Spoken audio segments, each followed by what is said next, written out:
A husband calls 911 saying he found his wife hanging in the basement. But the police walk in and immediately feel like something is off. Because the basement ceiling was so low, detectives started asking one terrifying question. Was it even possible for her to hang herself? The 911 call came at 8:52 p.m. Jimmy Allen told the dispatcher he found his wife Amy in the basement. He said he pulled her up and started CPR. Officer Ben Horn arrived to silence. The house was quiet.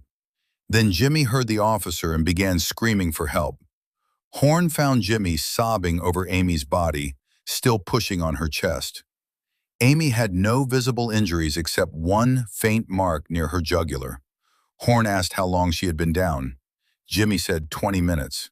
Something already felt wrong to the officer. More officers and EMTs arrived at 8:57 p.m. They took over CPR. Jimmy stepped back, ripped his shirt off, and collapsed on the basement floor, sobbing. Then he stood up, composed himself, and calmly watched the EMTs work. Moments later, he broke down again. This pattern repeated. An officer asked him to come upstairs. Jimmy walked up steadily. In the kitchen, he slammed his fist into a bowl of potato chips.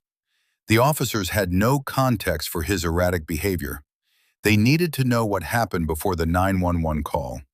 Jimmy said the evening started normally. The couple dropped their daughter and a friend at a high school football game at 6:30 p.m. Then they went bar hopping. At JR's Grill and Pub, Jimmy suggested moving back south. Amy did not want to. She started texting someone and became dismissive. She said, "I hope that works out for you." An argument followed. Amy decided to walk home alone. Surveillance footage captured her walking down the street. Jimmy drove home separately. The argument continued when she arrived. Amy arrived home at 7:58 p.m. She went to the basement and grabbed an extension cord. Jimmy followed. She accused him of slamming the door at the bar. He denied it. They argued for 10 minutes. Jimmy went back upstairs and left her alone. He watched Ace Ventura. At 8:40 p.m., he went to check on her before picking up their daughter. He found Amy unresponsive with the cord around her neck. An upturned kitty litter pail lay nearby. He started CPR and called 911. Officers noticed the basement ceiling was very low, roughly 7 feet. Amy was 5'6". A hanging did not seem possible in that space. The next morning, Officer Horn returned to ask more questions. Jimmy described a perfect family day. Breakfast together, smiles, school, work, a nap, dinner, the football game drop-off. He said Amy had no history of depression or suicide attempts. Their life was healthy. Rock climbing, homegrown vegetables, stay-at-home mom, 5 cats. He said everything was perfect. The officers asked to search the house. Amy's family arrived at the police station. They were angry. Jimmy had waited 14 hours to tell them what happened. They revealed that Amy had a son, Caleb, born when she was 13. Her parents raised him. When Amy met Jimmy, he became a father figure. But the family said Jimmy was controlling. He did not want Amy to work. He tracked her phone. He monitored her food. He disciplined the children harshly. When Caleb turned 17, he left to live with his grandparents. Jimmy banned Amy from speaking with them. On September 17, 2018, Amy was taken off life support. She was pronounced dead. The case became a homicide investigation. Police searched Amy's phone and found a 3-year affair with a married man named George. Their messages were explicit. They said, "I love you."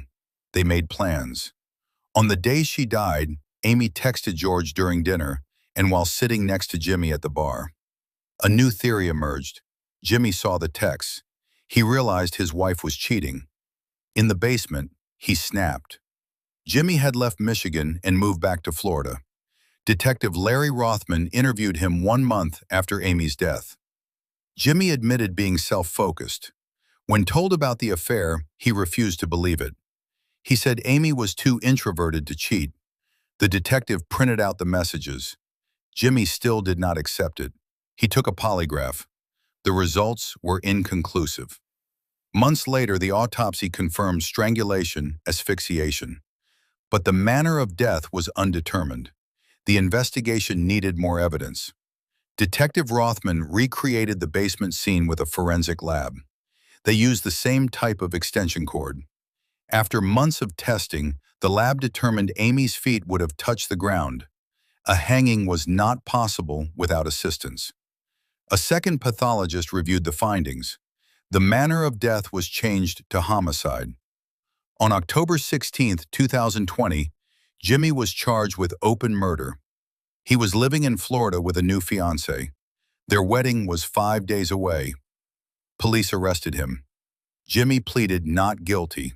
The trial began in September 2021. Caleb testified that Jimmy once choked him. First responders said Jimmy's crying seemed like an act. George admitted to the affair on the stand. The prosecution presented the extension cord experiment. The defense argued there were no defensive scratches on Jimmy. The jury deliberated 6 hours. They found Jimmy guilty of second-degree murder. He was sentenced to 20 to 45 years. He will be eligible for parole in 2040. He still says he is innocent.